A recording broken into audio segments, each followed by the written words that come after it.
process of cleaning our senses, is there a zikr for every sense that can help us? Yeah, instead of going into these things again like that, remember we've given talks. So I don't know if these people are new, we've given the talks. It's not about you're going to do something and now lift yourself up and now open your ears, open your eyes. This is a talk in which to understand these are the gifts that Allah would dress upon the servant. But back to the basics of the tariqah is admit to yourself your nothingness.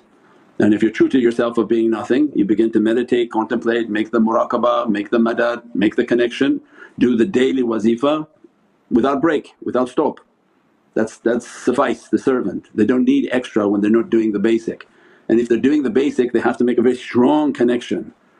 So there's no do 10 more of this, do 10 more of that. That's also a cultural thing.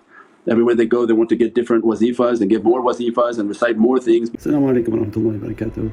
This is Shaykh Nurjan. Thank you for watching the video that you're watching.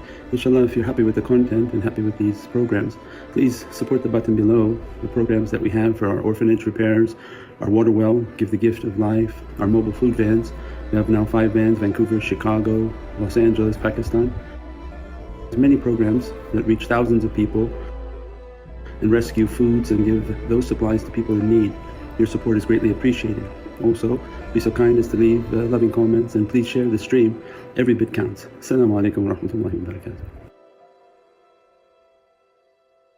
Because the thought is like you're climbing and I'm going to go now 10 feet higher if I do this, I'm going to go 10 feet higher and do this, and we attribute too much to ourselves. We're only know the reality that no, it's not based on ourself at all. So it's not about how much I'm going to carry, how many wazifas I'm going to recite, I'm going to impress the heavens because I can do this 10,000 times, 100,000 times. But it's first mastering the connection that I'm nothing, make the connection, keep making the connection, negating oneself, fighting against oneself that I'm nothing, I'm nothing, I'm nothing. That's the struggle. Then when they made that connection is so strong the shaykhs will inspire within your heart, now recite this, now recite that, now breathe like this, do like that. So we're not there, we're getting people to understand the bounty, make the connection.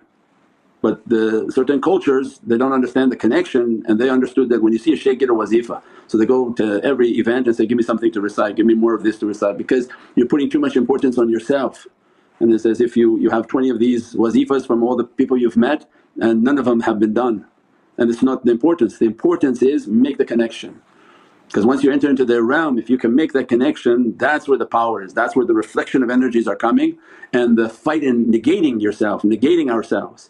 Because what dunya want now is make yourself into something, identify yourself, let people to know who you are. We said even a little kid in the middle of a village in some place far away that nobody has ever heard, he's inspired to go live. Why? So that he can be a seed and never reach the light and never reach the wave. As much as the seed wants to present itself, as much as it will always remain a seed. When the seed is unknown and then put into the soil and isolates itself like what we described tonight, it begins to understand that I probably have a much bigger purpose than what I've been doing in the physical world. It begin to isolate, the dirt becomes isolation. The perfect soil is the ishq and love of Prophet, that they have that love, they feel themselves a Rawza Sharif, they isolate often, they feel that they're in the presence of Prophet negating and being nothing. Only then that seed can begin to dissipate and disintegrate. So this is again standard, keep saying that. So that carries through in everything. When we truly understand that, then our life is about turning it off. So last night we said on and off binary code. The moon represents off, the sun represents on. So in the heavens Allah shows us binary code. The sun is in a station of on, it's eternal and continuously illuminating. The moon is the noqt, nothing, it has no light of its own. It's not like the earth with flashy lights and all these life and all these things that are happening on the earth, because the earth represents humanity and their dunya desire. And the moon doesn't even pretend to be the sun and make a false light and a fake light, nothing. Had a lot of difficulties, that's why you see all the craters, had a lot of testing, a lot of pounding, but it always follows and it stays the entire course. And it's so istiqam, it's so firm on its course that you can look to it and know where you are, you can look to it and know what day it is.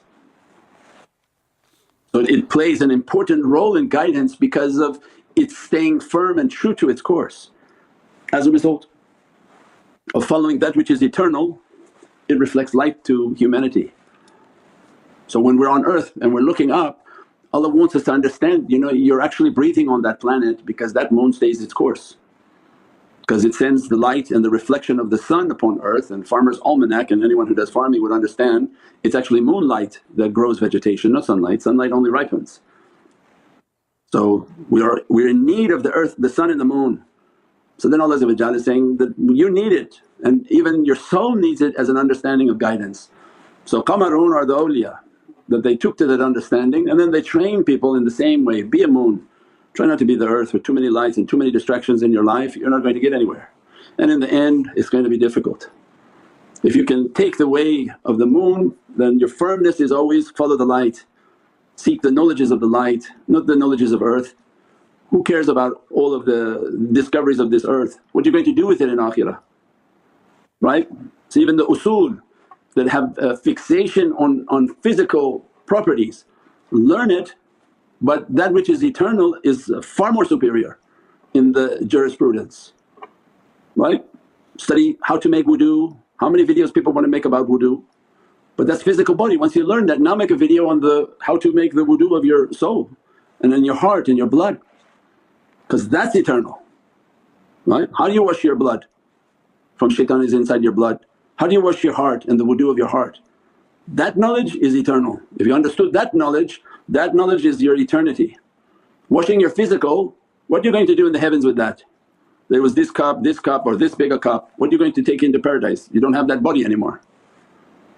So it means it has its place, and the scholars of physical, they have their place to give us basics ABCs. But the knowledges of reality, then they're completely different because they're eternal, and that has a far greater weight and reality inshaAllah.